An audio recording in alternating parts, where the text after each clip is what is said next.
Yo sobat, jumpa lagi dengan Aniki. Kali ini servan yang akan Aniki bahas adalah Spartacus, gladiator terkuat yang membuat Romawi ketar-ketir. Oke lah, tanpa basa-basi lagi, mari kita mulai.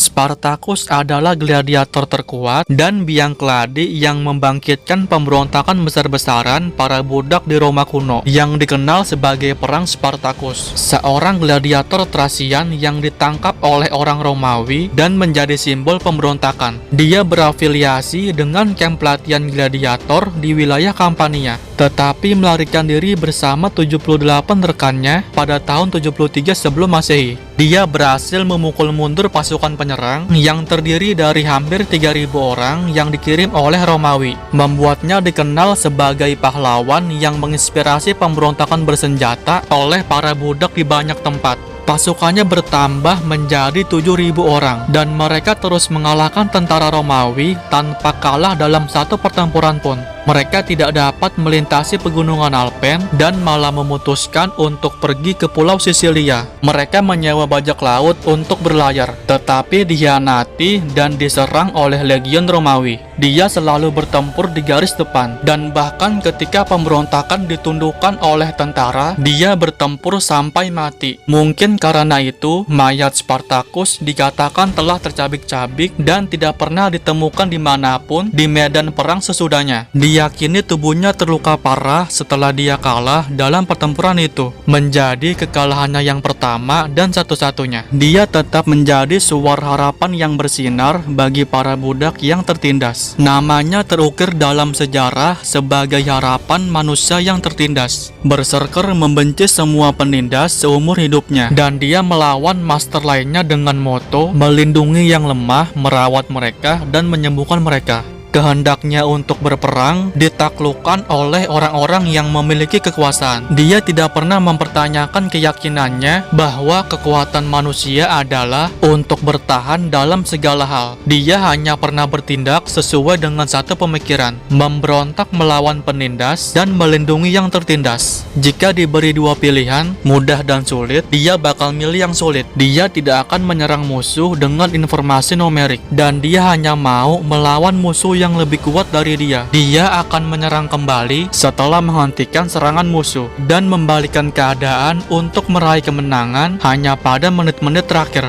Setelah dipanggil sebagai berserker, yang dia pikirkan hanya pemberontakan. Karena itu, secara luas dikatakan bahwa dia adalah servan yang tidak akan ragu untuk membunuh masternya sendiri. Untuk saat ini, dia mungkin akan tetap patuh kepada masternya. Dia mampu menilai apakah masternya adalah seorang penindas atau bukan, karena segel dari command spell juga tidak berpengaruh banyak padanya. Dia akan menjadi lawan yang sangat merepotkan. Masalahnya adalah hampir semua master yang berpartisipasi dalam subspesies Holy Grail War adalah first rate magus, dan mereka dikategorikan sebagai penindas di mata Spartacus. Jika masternya adalah seseorang yang secara tidak sengaja terlibat dalam perang, Spartacus akan bertarung di sisi mereka meskipun harus mati. Dia sangat sesuai bila dipasangkan dengan Zero Emia. Pertempuran Zero selalu melawan orang-orang yang tingkatnya di atasnya. Karena keunikannya dari Mad Enhancement X, dia dapat dengan lancar berbicara dengan dialek yang cukup maju. Namun, dia tidak bisa diajak berkomunikasi dengan orang lain. Dia tidak bisa dikendalikan dan tidak pernah mendengarkan orang lain. Bukan karena tidak mematuhi perintah, tetapi dia sama sekali tidak memahaminya. Meskipun dia bisa mengenali orang lain dan berbicara, dia mengidentifikasi bahwa servan di Red Faction bukanlah musuh. Saat pergi ke markas Black Faction untuk mencari penindas, dia bahkan tidak mempertimbangkan strategi. Saran semacam itu dia anggap bodoh dan bahkan sangat mungkin mengubah kemarahannya pada servan Red Faction yang mencoba menghentikan gerakannya secara paksa. Dia menyukai pertempuran, menunjukkan senyum lebar saat dia menyerang lawan-lawannya dan memukuli mereka dari awal sampai akhir. Astolfo menggambarkannya sebagai seseorang yang lahir untuk bertarung dan membunuh. membunuh. Alih-alih menunjukkan ekspresi seperti kemarahan terhadap musuh-musuhnya, dia bertarung, membunuh, dan meremukkan semua dengan ekspresi tertawa yang mengerikan bagi lawan-lawannya. Ini membuat lawan dan penonton ketakutan. Senyuman konstan selama pertempurannya membuat Atalanta dan Achilles merinding. Achilles yang tidak takut menghadapi raksasa dan hewan yang mengamuk saat masih hidup, takut dengan senyumannya. Spartacus sangat percaya diri atau tidak lagi peduli tentang sisi mana yang berada di atas angin. Satu-satunya hal yang bisa mengubah ekspresinya adalah perbudakan, mengubah senyumannya menjadi ekspresi kemarahan, seperti keputusasaan itu sendiri. Dia menganggap itu adalah nasib yang lebih buruk daripada kematian. Contohnya saat pergerakan Spartacus sudah dikunci oleh golem Amphitryon dan Cassius.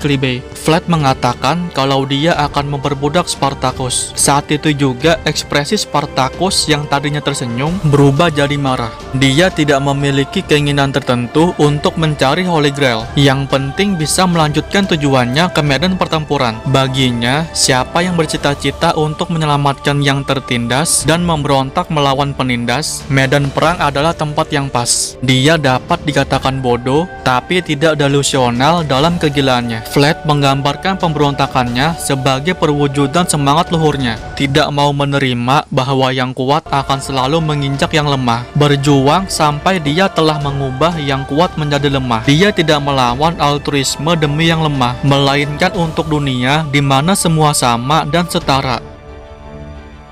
Meskipun dianggap sebagai komandan yang memiliki kemampuan dan popularitas yang sangat baik, alasan terbesar dia mendapatkan popularitas di antara pasukannya adalah karena dia selalu berhasil membalikkan keadaan selama ada peluang. Meski tidak menyadari sendiri, strategi pembalikan semacam itu yang membuatnya sangat populer sebagai gladiator. Bagi para prajurit tentara pemberontak, semakin tidak ada harapan kemajuan pertempuran, semakin pasti kemenangan di luar itu. Shiro Kotomine mencatat apakah Atalanta dapat menghentikannya atau tidak mungkin juga ditentukan oleh lemparan koin. Nyatanya, menghentikan Spartacus membutuhkan setidaknya 2 servan. Flat 3 mampu menahannya dengan Cassius. Kulit di sekitar pinggangnya dan di antara kakinya tidak ada perlindungan, dan dia tidak memiliki apapun yang menutupi dadanya. Tetapi dapat dikatakan dagingnya bukanlah sesuatu yang dimaksudkan untuk dilindungi baju besi.